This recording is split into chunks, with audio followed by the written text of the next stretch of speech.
Muhammad is the last and final prophet of Allah.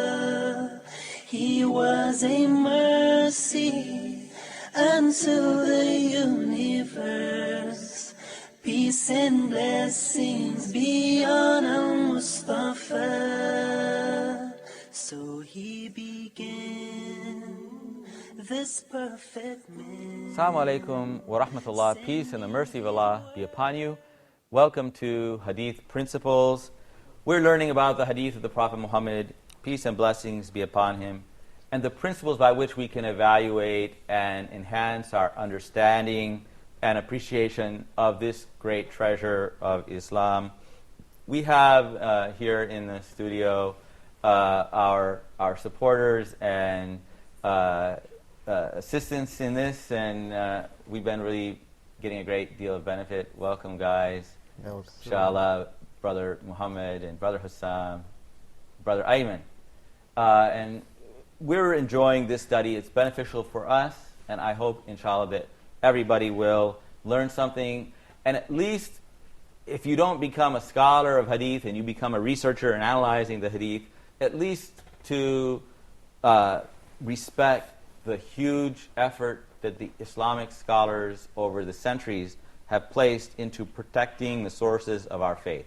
Because without a doubt, without being able to access authentic hadiths of the Prophet, peace and blessing be upon him, applying our religion would be very, very difficult. And it would not be preserved in the way, in completeness and wholeness that it has been by the power and glory and decree of Allah Almighty. We've been talking about the different grades of hadith.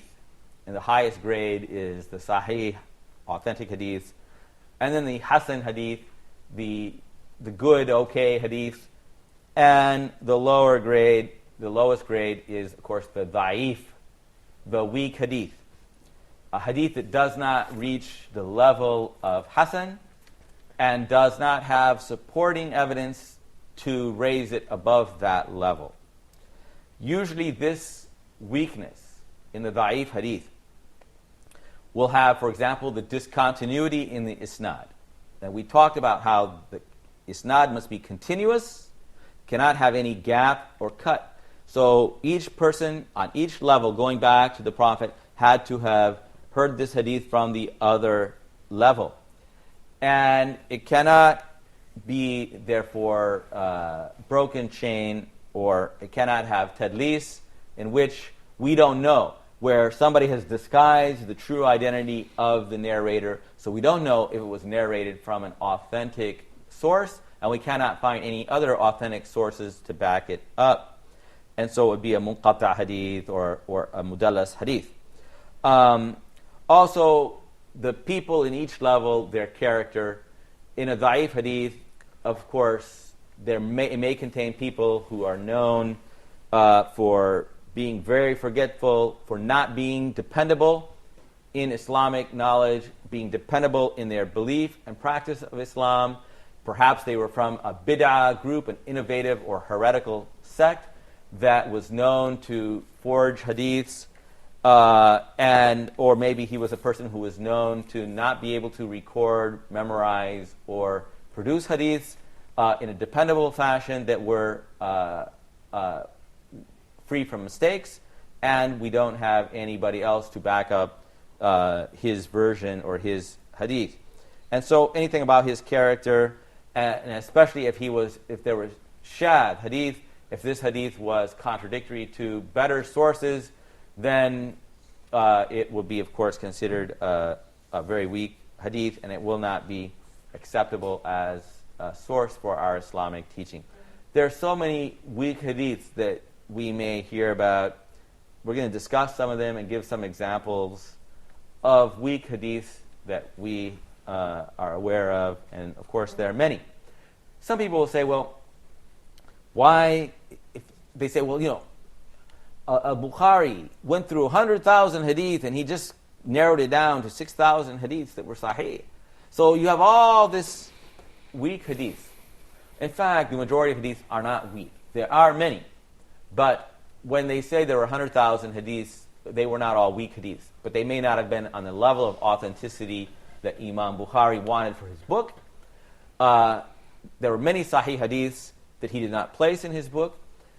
Sometimes he didn't have the highest chain of that hadith, but there were other scholars who did have very authentic hadiths, the same hadith, but in a very authentic chain. Perhaps Bukhari had that chain, but from a teacher who was not on the highest level of authenticity, and so he did not include those hadiths in his books.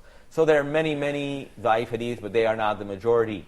And in fact, the weak hadith proves the rule. The fact that we can distinguish in Islam, using our techniques, those hadiths which are not an acceptable standard, prove the others. So even if you found thousands of weak hadiths, but the fact that you can identify those weaknesses, and you can identify hadiths that are strong, proves the strong. So if we were to claim that all the hadiths were authentic, like people do, they defend their whole religion and all their traditions, even though there is no source, then there would be reason to doubt the truth and authenticity of that literature. But the fact that we can distinguish them, even if they are many, it proves the authenticity of that which remains, even though it is a great deal. The sahih hadiths are very, very many. They are not outnumbered by da'if hadiths. If you call any forgery da'if, of course, there are billions of people on earth. Every day somebody could make up something. That doesn't take away from the authenticity of what we have, that is proven and is recorded for centuries and analyzed. So the fact that, of course, I could make up, sitting here working all day and make up thousands of hadith. The fact that I could do that doesn't detract even one iota from the authenticity of the other hadiths.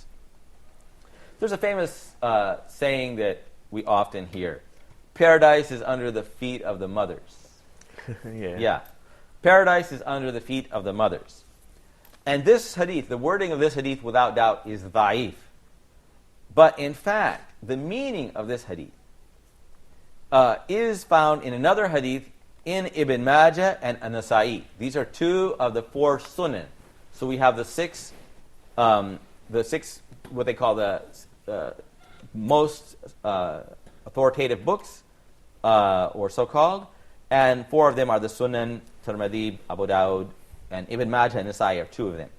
A man came to the Prophet ﷺ and said, "O Messenger of Allah, I intend to go on a ghazwa. I'm intending to go on an expedition. But I have come to ask your advice." And the Prophet asked, "Is your mother alive?" And he said, "Yes." He said, "Then stay with your mother, for the Jannah is beneath her feet." And so this hadith is sahih, and it's been ruled as sahih by Al-Hakim and Al-Dhahabi and Al-Mundiri, all of whom examined this hadith and authenticated it. And so from this hadith, you get that meaning. And so the meaning is not authentic. It's a saying that people have attributed to the Prophet, but that meaning is there. But he was talking to him about his mother. So in other words, do not, disobey your mother, and it's better for you to stay and take care of your mother. And that meaning that his mother was weak and dependent upon him, and there was nobody perhaps who could be of assistance to her, inshallah. And so the meaning of the hadith is authentic, but that particular wording is da'if. I'll give you another hadith of the Prophet ﷺ. Or it's not a hadith, but it is related. In Al-Bayhaqi, if the iman of Abu Bakr was weighed against the iman of all the people of the earth, the iman of Abu Bakr would outweigh all the people of the earth. Anybody heard that hadith before? Yes. Yeah. And this is related by Ishaq ibn Rahawayh and Al-Bayhaqi with a sahih isnad, but it's going to Umar ibn al-Khattab radiyallahu anhu. So what does it mean if it's going to Umar, not to the Prophet? What is that called? Mursal. No. Mawquf. Mawquf. From the Mawquf means it's the saying of a sahabi. Yes. And so it's actually the saying of Omar, not of the Prophet Muhammad, peace and blessing be upon him, but Omar is who he is. And so his sayings carry a lot of weight, even though they're not proofs of halal and haram by themselves. But it's also collected by Ad-Dailami from Ibn Umar as marfu'a. Marfu' means Going to the Prophet. going to the Prophet. But in its isnad is Isa ibn Abdullah, who is weak. However, it is strengthened by another narration supported by the hadith in the sunnah of a man who saw a dream that the Prophet ﷺ was weighed against Abu Bakr and was found to be heavier. So the Prophet outweighed Abu Bakr, but then Abu Bakr was weighed against everyone else and he was heavier.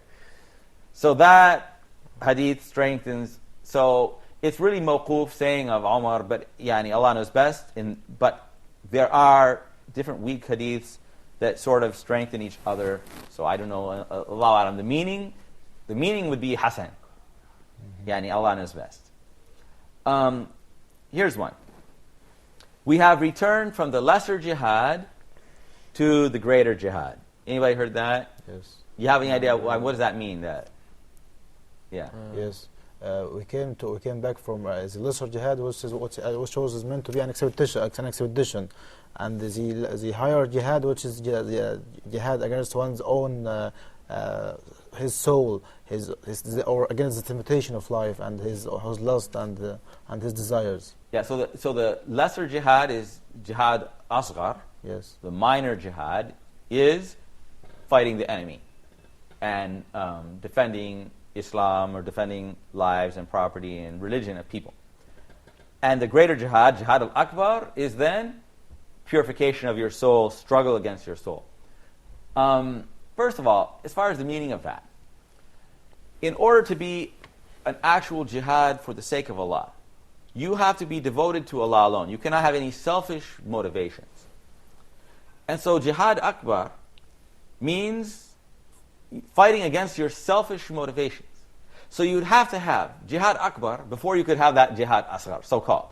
You couldn't actually truly be rewarded by Allah for jihad if you did it for any selfish motivations. So you had to have already overcome your selfish desire in order to be accepted by Allah, of course. And let's clarify that jihad doesn't mean killing innocent people and bombing civilians and that kind of thing. Jihad means struggling against armed enemies who are trying to take innocent life and property and destroy people's religion and homes and oppress them, and defending it, not forming an armed militia and fighting. But you would have to have already struggled against your soul in order to participate and be rewarded by Allah. We'll go to a break and we'll be back shortly, inshallah. Assalamu alaikum wa rahmatullah. Muhammad is the last and final prophet of Allah.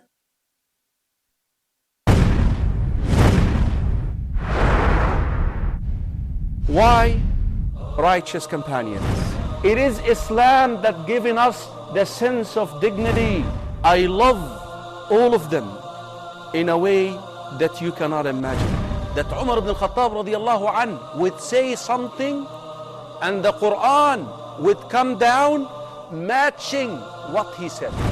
والسابقون الأولون من المهاجرين والأنصار والذين اتبعوهم بإحسان رضي الله عنهم ورضوا عنه. Just compare what you did for Islam with just one of them.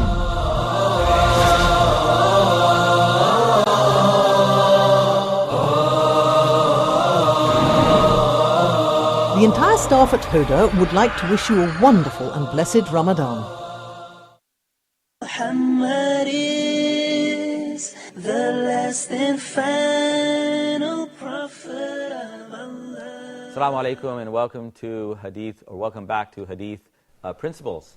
Before the break, we were talking about the da'if hadiths.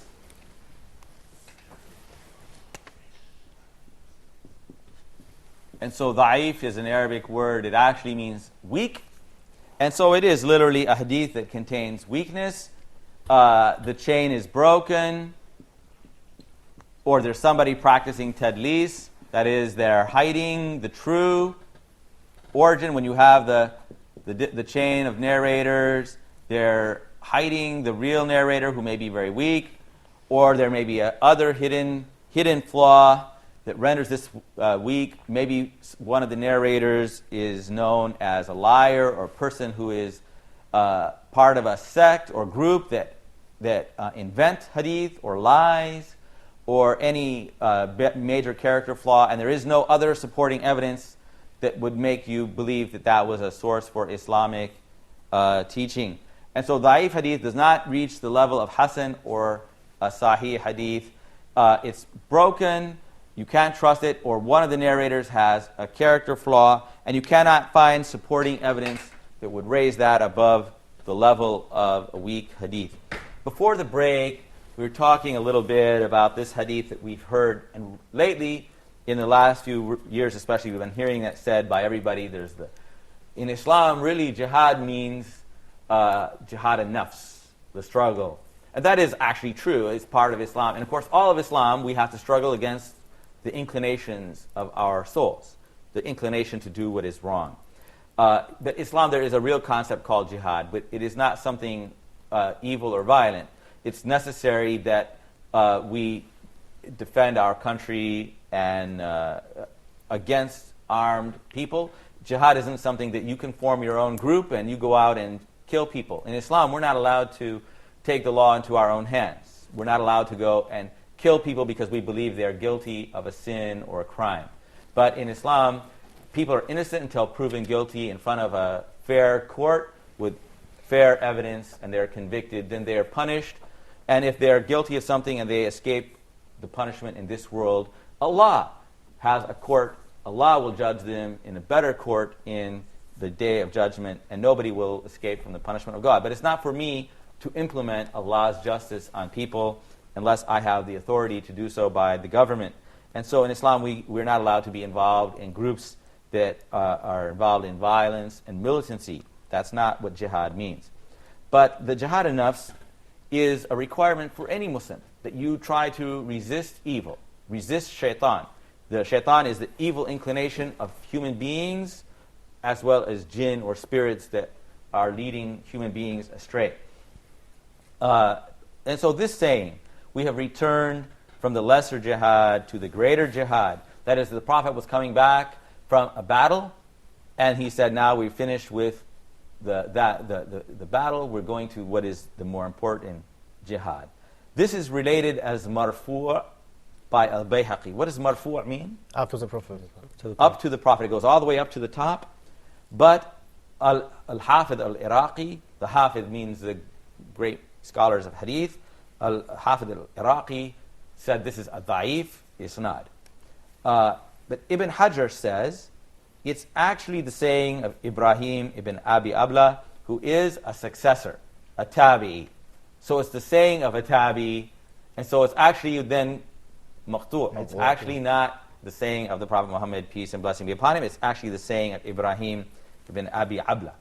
And so that is, even though some of the meaning, you can understand this meaning in a correct way, or you could understand it as some people understand it in an incorrect way, that there's this jihad akbar and asghar, but you could understand it either way, that you might say that some of its meaning is true, but it's not a saying of the Prophet Muhammad. Not everything was said by the Prophet Muhammad. There are many wise people in the world who say things that are true. They may be Muslims, they might be non-Muslims, and they say things that are true or have wisdom, but they are not the hadith of the Prophet. The hadith of the Prophet are guidance for us in our religion that we are required to look at and take as a source of our religion. And so the saying of any other human being, we investigate it. If it contains wisdom, it's in harmony with the Quran, it's in harmony with the Sunnah, then that's okay. So if we look at it and it's in contradiction to the Quran and Sunnah, then we don't follow the sayings of human beings. But so the saying of any human being, even a tabi'i or an imam, it could be a mistake. So we have to investigate further. I'll give you another one if you want. The ink of the scholar is holier than the blood of the martyr. Anybody heard this? Yes, I have heard that before. Yeah, what do you think about this? The ink of the scholar is holier than the blood of the martyr. So what's that mean? That knowledge is because martyr is the highest grade in Islam. Yes. Has higher grade in Islam. But isn't it true that the work of the scholars in preserving Islam is essential? You couldn't have any martyrs or any good deeds if the scholars of Islam had not preserved and passed the religion. And the Prophet left behind the knowledge, and the heirs of the Prophet are the ulama, the scholars. And so it does have a true and wise meaning to it, and Allah knows best.